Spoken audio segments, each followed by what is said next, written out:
ये Fever device है। Okay, तो ये ऑपरेट होता है, तो अपने को रीसेट कैसे करना है। अब इसमें आता है क्या कि सब कंपनी का अलग अलग है, रीसेट करने का थोड़ा अलग अलग तरीका है। तो हम सब कंपनी का देख लेंगे कि कौन कौन सा कैसे रीसेट करते हैं। तो ये नॉर वाले कंपनी का। तो नॉर का हम कैसे रीसेट करेंगे, अगर ये ऑपरेट हो गया तो ऑपरेट हो गया, तो ये बीपी का, ये जो बीपी का आइसोलेटिंग कॉक है, इसको सबसे पहले हम बंद करेंगे। बंद कर दिए, बंद करने के बाद में अब यहाँ से हम इसको रीसेट करेंगे नॉब से। नॉब को घुमा देंगे, यहाँ रेड टू ग्रीन हो जाएगा, रेड टू ग्रीन हो जाएगा।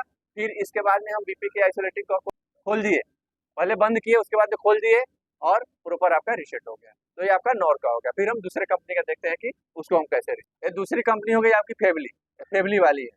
तो फेवली वाले में थोड़ा अलग तरीके से होता है रीसेट। तो इसमें भी सेम, जैसे उसका आइसोलेटिंग कॉक बताया ना, सबका आइसोलेटिंग कॉक सेम होता है।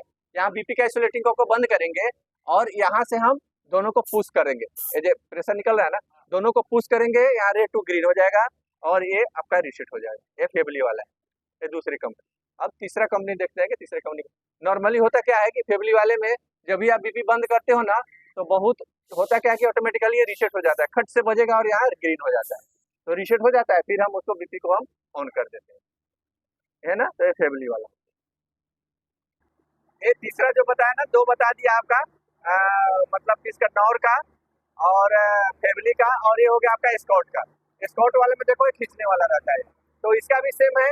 यहाँ जो बीपी का आइसोलेटिंग कॉक है ना, अगर ऑपरेट हुआ है तो बीपी का आइसोलेटिंग कॉक को यहाँ से बंद करेंगे। अब बंद करने के बाद में इसको पहले दोनों को खींचते हैं, इसको खींचेंगे, और फिर तीसरा में इसको खींचेंगे, तो ये रेड टू ग्रीन हो जाएगा, रेड टू ग्रीन हो जाएगा। अब फिर इसके आइसोलेटिंग कॉक को, वाला आइसोलेटिंग कॉक को रीसेट हो जाएगा। ये तीसरी कंपनी का है, ये आपका स्कॉट वाला हो गया। तीन कंपनी का उधर बताया, ये चौथी कंपनी हो गई आपकी टॉप ग्रिप। तो टॉप ग्रिप का भी सेम, आपका जो आइसोलेटिंग होगा सबका तो लगभग सेम ही है। तो जब ये ऑपरेट होगा तो करना क्या है, रेड हो जाएगा आपका, प्रेशर ड्रॉप होता रहेगा। तो यहाँ बीपी के आइसोलेटिंग को इसका भी सेम, बीपी का आइसोलेटिंग को आइसोलेट करो आप। ये आइसोलेट कर दिए, आइसोलेट करने के बाद में इसको हम क्या करेंगे, दोनों को हम प्रेस करेंगे, प्रेस करेंगे, ये रेड टू ग्रीन हो जाएगा।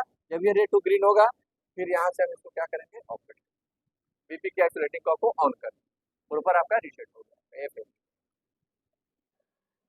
ये अपनी जो चार उधर बताया, चार कंपनी, ये पांचवी कंपनी हो गई अपनी रिवर। सेम है रिवर का वैसे ही, जो बीपी का आइसोलेटिंग कॉक है यहाँ पे दिए हुए है। अगर ये ऑपरेट होता है तो ये बीपी का आइसोलेटिंग कॉक हम क्या करते हैं, आइसोलेट करेंगे। और ये रिवर वाले में क्या करते हैं, स्प्रिंग लोडेड इसमें दिए हुआ है, तो इसको हम क्या करेंगे, क्लॉकवाइज घुमाएंगे, रीसेट हो जाएगा, रेड टू ग्रीन हो जाएगा। और इसको हम क्या करते हैं, बीपी के आइसोलेटिंग कॉक को खोल देंगे। तो ये आपका पांचवा रिवर कंपनी का, तो जिसको हम नॉर्मली ऐसे आइसोलेट करते हैं। आइसोलेट करने का मतलब रीसेट करते हैं हम।